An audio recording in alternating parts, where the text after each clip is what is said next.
आइए हम सारे लोग मिलकर प्रार्थना करेंगे।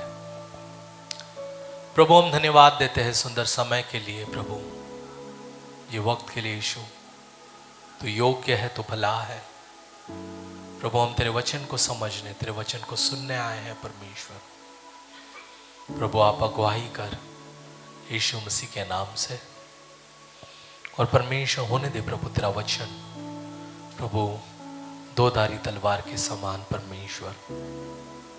परमेश्वर ये वचन प्रभु हमें सही करे, ये वचन प्रभु हमारे जीवन को प्रभु करेक्ट करे। परमेश्वर हमें तेरे राज्य के लिए सही रीति से ले जाए प्रभु, ऐसा वचन होने दे यीशु मसीह के नाम से, आमीन। Hallelujah, hallelujah. आज जो मेरा विषय है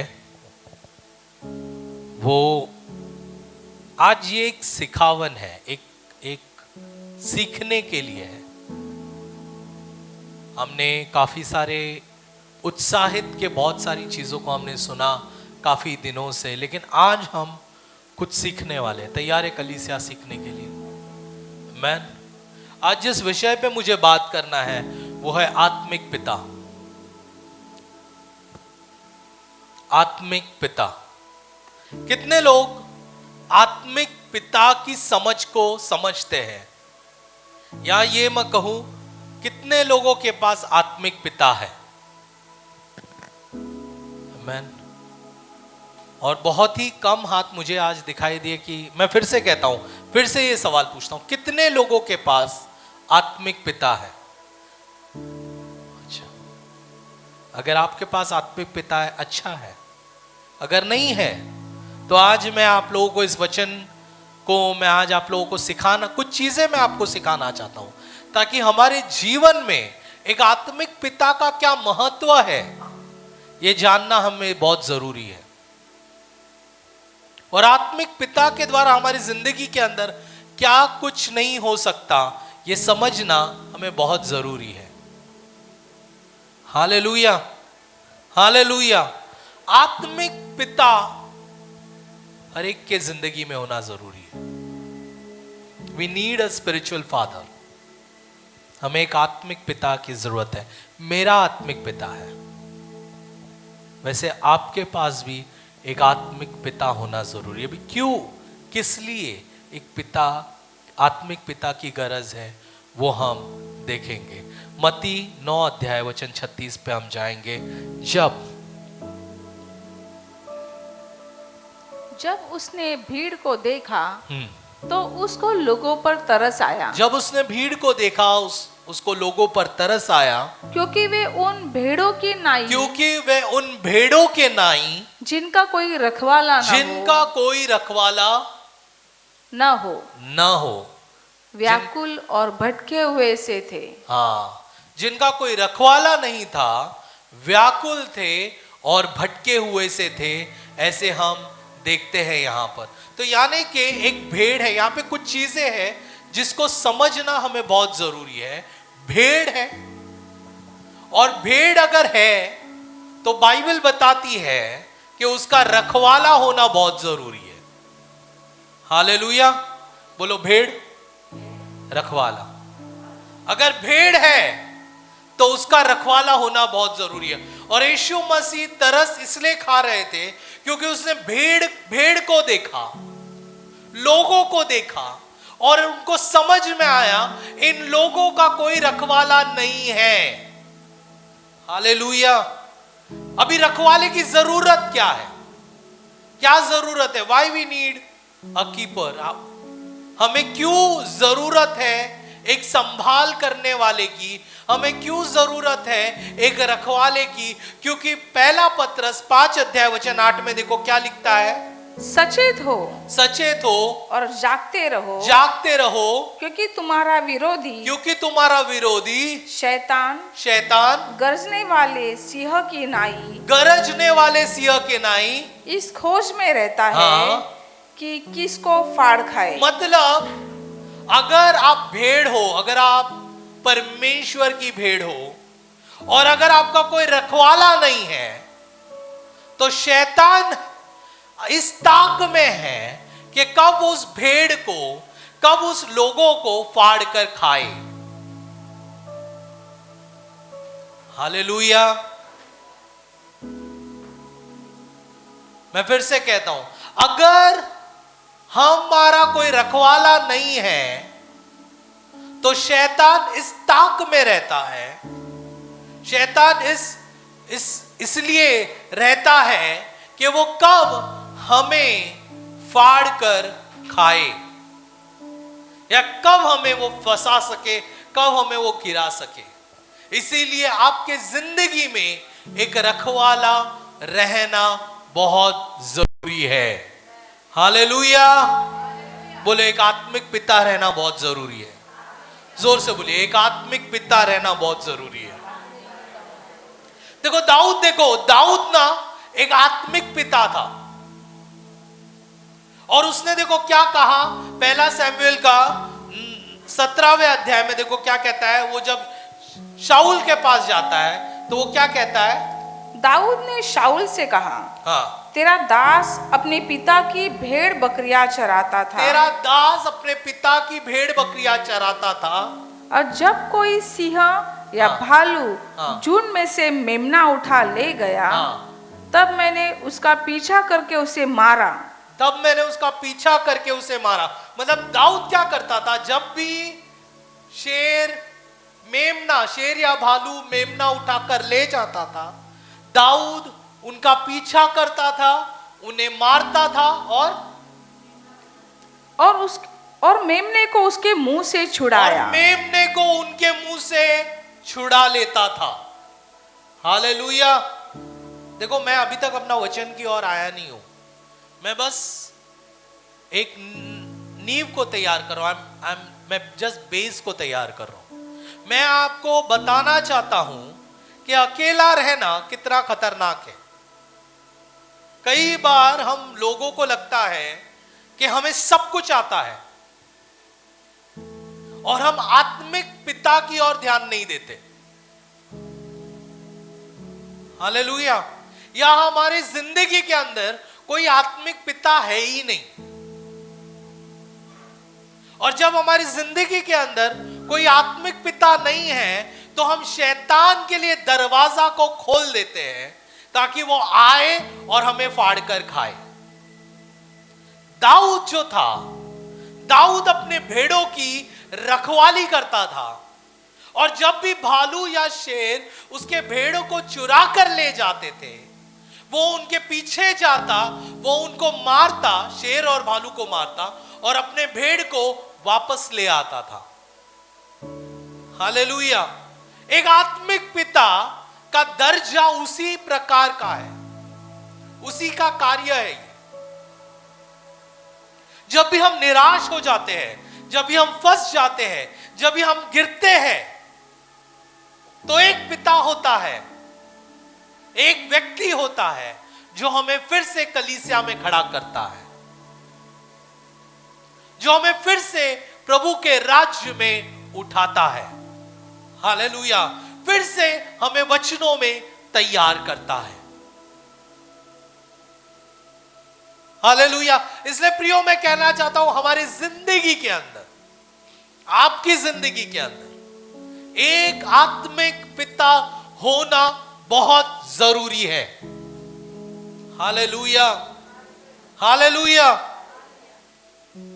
नाइयों का 21 अध्याय वचन 25 देखो क्या लिखता है। उन दिनों में इस्राएलियों का कोई राजा नहीं था जिसको जो ठीक सूझ पड़ता था वही वो करता था। तेरा एक ही है, पिता तुझे जानता है। हालेलुया। पिता तुझे समझता है, पिता तेरे प्रॉब्लम को जानता है। सिखाने वाला तुझे जानता नहीं, तुझे समझता नहीं, लेकिन हम देखने वाले उसे पिता बना चुके हैं। हम पिता के पास फोन नहीं कर सकते, लेकिन देखने वाले उसे पिता बना चुके हैं। हालेलुया। हालेलुया। मेरा बेटा स्कूल में जाता है, मेरी बेटी भी स्कूल में जाती है, उसके हर सब्जेक्ट के अलग अलग टीचर है। मराठी सिखाने वाली अलग है, इंग्लिश सिखाने वाली अलग है, लेकिन उस टीचर को जाकर बोलती नहीं तू मेरा डैडी है, बोलती है क्योंकि वो इंस्ट्रक्टर है। कौन है? सिखाने वाला। बोलो सिखाने वाला है, सिखाने वाला है। क्या पता है होता क्या है, जब अगर मेरी बेटी को या मेरे बेटे को पेट दर्द है, स्कूल में जाते ही बुखार आ जाता है, कुछ आ जाता है, टीचर क्या करती है मालूम है? क्या बोलती है? आप लोग कभी प्रॉब्लम में गुजरे ऐसा? Call your parents, tell your parents to take you. आपके माँ बाप को बुलाओ, आपके माँ बाप लेकर जाएंगे। वो सिर्फ सिखाने का काम करते हैं, लेकिन संभालने का काम तेरा पिता करता है। हालेलुया। आप सिखाने पर बहुत कुछ सीख सकते हैं, लेकिन पिता के साथ रहने पर आप प्रभु यीशु मसीह को जान सकते हैं। हालेलुया। आप बहुत कुछ सीख सकते हैं, अलग अलग सब्जेक्ट, अलग अलग चीजों के बारे में बहुत कुछ आप सीखेंगे, लेकिन पिता के साथ रहेंगे तो आप यीशु को जानेंगे। क्योंकि एक पिता के दिल के द्वारा आप परमेश्वर के दिल को पहचान सकते हैं कि पर मेरा परमेश्वर इस तरीके का है।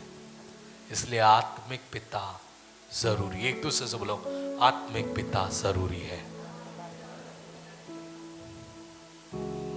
आत्मिक पिता जरूरी है। दूसरा राजा 12 अध्याय 1-2 पढ़ते हैं हम लोग। ये एक राजा की कहानी है जो 7 साल की उम्र में राजा बन गया। कितनी साल की उम्र में? 7 साल की उम्र में राजा बना। 40 वर्ष उसने राज्य किया। कितना? इज़राइल में सबसे बढ़कर राज्य इसका था। 40 वर्ष इसने राज्य किया। पढ़ो क्या लिखता है। येहू के 7वें वर्ष में, येहू के 7वें वर्ष में योआश राज्य करने लगा। हाँ, योआश राज्य करने लगा और यरूशलेम में 40 वर्ष तक राज करता रहा। कितने वर्ष तक? 40 वर्ष तक राज करता रहा। और फिर उसकी माता का नाम सीबा था, जो बेरशेबा की थी। और जब तक यहोयादा याजक योआश को शिक्षा देता रहा, उसे सिखाता था, तब तक वह वही काम करता रहा। तब तक वो वही काम करता था जो यहोवा की दृष्टि में ठीक जो है। यहोवा के दृष्टि में ठीक है। ठीक है। जब तक उसे सिखाने वाला था, तब तक वो परमेश्वर की दृष्टि में सही काम कर रहा था। हालेलुया। फिर आगे बढ़ते हम लोग। इतिहास, दूसरा इतिहास में 17वां वचन। दूसरा इतिहास अध्याय 24 17 वचन 17 और 18। यहोयादा के मरने के बाद, हाँ, यहोयादा के मरने के बाद, अभी देखो, यहोशा जब तक उसका सिखाने वाला यहोयादा जिंदा था, तब तक वो परमेश्वर की दृष्टि में सही चला, सही रीति से रहा। आगे हम सीखते हैं कि उसके मरने के बाद क्या हुआ। मरने के बाद यहूदा के हाकिमों ने राजा के पास जाकर हाँ, उसे दंडवत की। हाँ, और राजा ने उनकी मानी। तब वे अपने पितरों के परमेश्वर यहोवा का भवन छोड़कर अशेरों और मूर्तों की उपासना करने लगे। देखो, वो अपने परमेश्वर को छोड़कर कुछ और चीजों की वो उपासना करने लगा। प्रियो, आत्मिक पिता रहना जरूरी है, ये सही है, लेकिन सही आत्मिक पिता रहना उससे भी ज्यादा जरूरी है। समझ रहे हैं आप लोग? आपको स्पिरिचुअल फादर की जरूरत है, बट किसी को भी स्पिरिचुअल फादर मत बनाओ किसी को भी अपना आत्मिक पिता मत बनाओ। वो आत्मिक पिता जो आपको परमेश्वर के करीब ले जाता है, वो व्यक्ति जो प्रभु के करीब तुझे ले जाता है, वही तेरा आत्मिक पिता है। हालेलुया। जो तुझे प्रभु से दूर ले जाता है वो तेरा आत्मिक पिता नहीं है। इस राजा के साथ क्या हुआ? जब तक उसको सिखाने वाला, जब तक उसका याजक जिंदा था, वो उसको सिखा रहा था कि प्रभु के राज्य में कैसे चलना है, सही रीति से चल। वो सही रीति से चलता रहा और जैसे उसकी मौत हो गई, उसका कान दूसरों की ओर खुल गया और वो दूसरों की बातें सुनने लगा। और क्योंकि वो दूसरों की बातें सुनने लगा, दूसरे लोगों ने क्या किया? उसे परमेश्वर से निकालकर दूसरी ओर ले गया, शैतान की ओर ले गया। आपको समझना है हमारा कान हम किसकी ओर दे रहे हैं। हालेलुया। टीवी में कुछ भी मत देखो, यूट्यूब में कुछ भी मत देखो। हर प्रचारक तुझे प्रभु की ओर नहीं ले जाता है। हमें समझना है कि मैं किसको सुनता हूं, मैं किसको देखता हूं। हालेलुया। क्योंकि तू जिसको देखता है, जिसको सुनता है, उसके जैसा तू बनता है। हालेलुया। बोलो, जिसको सुनता हूं। बाजू वाले को बोलो, जिसको मैं सुनता हूं, जिसको देखता हूं, उसके जैसा बनता हूं।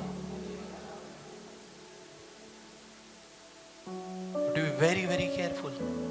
अंतिम दिन है। मत्ती का 24वां अध्याय कहता है कि झूठे भविष्यवक्ता, झूठे प्रचारक लोग अंतिम दिनों में उठ खड़े होंगे जो हमें प्रभु से दूर ले जाएंगे। आपको समझना है कि हम किसको समझ रहे हैं, किसको हम हमारे आत्मिक पिता के रूप में चुन रहे हैं। हालेलुया। कुछ क्वालिटी मैं बताऊंगा आपको आत्मिक पिता की। जब तेरे साथ आत्मिक पिता है तो तेरे साथ क्या हो सकता है? आप जानना चाहते हैं? अगर आपके साथ आत्मिक पिता है तो आपके साथ क्या हो सकता है? उत्पत्ति का 13वां अध्याय वचन 5 और 6। और लूत के पास भी जो अब्राहम, और यहां पर दो व्यक्ति लिखा गया है, अब्राहम और लूत। बोलो अब्राहम, जोर से बोलो अब्राहम, लूत। दो लोग हैं, अब्राहम है, लूत है। लूत अब्राहम के साथ था। हालेलुया। क्योंकि वो उसके साथ था, परमेश्वर ने लूत को भी आशीष दिया। और लूत के पास भी जो अब्राहम के साथ चलता था, जो अब्राहम के, ये अगर आपके बाइबल में तो इसको अंडरलाइन कर लो, बहुत जरूरी है। अब्राहम के साथ चलता था। क्योंकि अगर आप आपके आत्मिक पिता के साथ चलते हो, जो आत्मिक पिता के ऊपर प्रभु ने आशीष डाली है, वो तुझ पर भी आएगी। हालेलुया। अगर आप इस कलीसिया के साथ जुड़े हो, मैं आपसे कहना चाहता हूं, जो इस कलीसिया के लिए आशीष है वो आपकी हो जाएगी। आप डिक्लेयर करो, यस। बोलो, जो इस कलीसिया में आशीष है वो मेरी हो जाएगी। हालेलुया। और फिर क्या लिखा गया? भेड़ बकरी, गाय बैल और तंबू थे।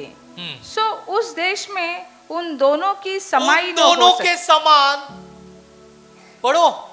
उस देश में उन दोनों की समाई न हो सकी कि वे इकट्ठे रहे। क्योंकि उनके पास बहुत धन था, इसलिए वे इकट्ठे न रह सके। बहुत कुछ हो गया था उनके पास, बिकॉज ही फॉलोड अब्राहम, तो उसके साथ चलता था। मैं आज आपसे पूछता हूं, क्या तू तेरे आत्मिक पिता के साथ चलता है? क्या तू तेरे बाजू वाले से पूछ, क्या तू तेरे आत्मिक पिता के साथ चलता है? क्योंकि तू अगर तेरा आत्मिक पिता के साथ तू है, जो भी उसके पास है, जो आशीष है उसके पास है, वो तेरे साथ होंगी। अगर तुझे आशीष चाहिए, तुझे तेरे आत्मिक पिता के साथ रहना है। बोलो, आशीष चाहिए आत्मिक पिता के साथ रहना है। दिस इज अ की, ये चाबी है, कुंजी है। अगर तुझे आशीष चाहिए तो तेरे आत्मिक पिता के साथ तुझे रहना है। Hallelujah, hallelujah. अगर तुझे उसका अभिषेक चाहिए तो तेरे आत्मिक पिता को तुझे देखना है। समझ रहे हैं? दूसरा राजा 2 अध्याय 9-10, यहां पर भी 2 लोग हैं, एक एलाइशा, दूसरा एलिया। अब समय आ गया, परमेश्वर एलिया को उठा ले जाने वाला था। परमेश्वर उसे उठा रहा था और एलीशा कहता है कि मुझे तेरा दुगना अभिषेक चाहिए। कितना? मुझे तेरा, प्रभु बोलता है मुझे पिता तेरा दुगना अभिषेक चाहिए। वो कहता है अगर तू मुझे देखता रहेगा तो दुगना अभिषेक तुझे मिलेगा। अगर तू साथ रहेगा तो आशीष का हकदार होगा। तू अगर तेरे आत्मिक पिता को देखेगा तो तू उसके अभिषेक का हकदार होगा। हालेलुया। मैं फिर से कहता हूं, तू अगर साथ रहेगा तो तू उसके आशीष का हकदार होगा। जो भी उसको आशीष है परमेश्वर तेरे जीवन के अंदर भी डाल देगा। लेकिन अगर तू उसको देखता है, अगर तू उसको समझता है, उसके साथ चलता है, तो जो उसका अभिषेक है वो तेरे जिंदगी के अंदर भी बढ़ने को शुरुआत होगा। हालेलुया। अभिषेक बहुत जरूरी है। एक दूसरे से बोलो, अभिषेक जरूरी है। जोर से बोलिए, अभिषेक जरूरी है। मैन, आपको चाहिए आपका पिता का अभिषेक? आपको चाहिए? उसको देखो, उसको समझने की कोशिश करो। उसका अभिषेक आप पे उंडल दिया जाएगा। Hallelujah, hallelujah, hallelujah. जोर से बोलो हालेलुया। Very good. बाजू वाले को हिला को बोलो आत्मिक पिता। जोर से बोलो आत्मिक पिता। मैन, हमारी जिंदगी में होना जरूरी। जवानों, मैं आप लोग से भी कहता हूं, यू शुड हैव, आपके जिंदगी के अंदर एक आत्मिक पिता रहना जरूरी है। मैन, एक आत्मिक पिता रहना जरूरी है, क्योंकि वो आपको सिखाएगा, वो आपको ले जाएगा, वो आपको चलाएगा, वो आपके जिंदगी को सुधारेगा। मैन, वो रहना जरूरी है। आइए, अब मैं कितनों को आत्मिक पिता चाहिए? हाथ ऊपर कीजिए। सबको चाहिए? कितनों को आत्मिक पिता बनना है? आपको चाहिए? देखो, मैं बहुत सारे लोगों का आत्मिक पिता हूं, उसी प्रकार से मेरा भी कोई आत्मिक पिता है। हालेलुया। तो ये 2 तरफा है। तुम बेटे भी हो और तुम पिता भी हो। तुम्हारे अंदर 2 क्वालिटी है। क्या है? तुम बेटे भी हो और तुम पिता भी हो। तुम अगर अच्छे बेटे बनोगे तो ही तुम अच्छे पिता बन सकते हो। शायद समझ रहा है? बोलो, तुम अगर अच्छे बेटे बनोगे तो ही तुम अच्छे पिता बनोगे। अगर तुम अच्छे बेटे नहीं हो तो तुम अच्छे पिता नहीं बन सकते। तो अच्छा बेटा बनने के लिए क्या करना पड़ेगा? तुझे तेरे आत्मिक पिता के साथ रहना पड़ेगा, तुझे तेरे आत्मिक पिता को देखना पड़ेगा। यह बेटे की क्वालिटी है। प्रभु की स्तुति हो। मैं विश्वास करती हूँ कि इस वीडियो के द्वारा आपने आशीष पाई है। ऐसे कई वीडियोस को देखने के लिए आप हमारे चैनल को लाइक, शेयर और सब्सक्राइब कर सकते हैं। आप हमारे इंस्टाग्राम और फेसबुक पेज को भी फॉलो कर सकते हैं। प्रभु आपको आशीष दे।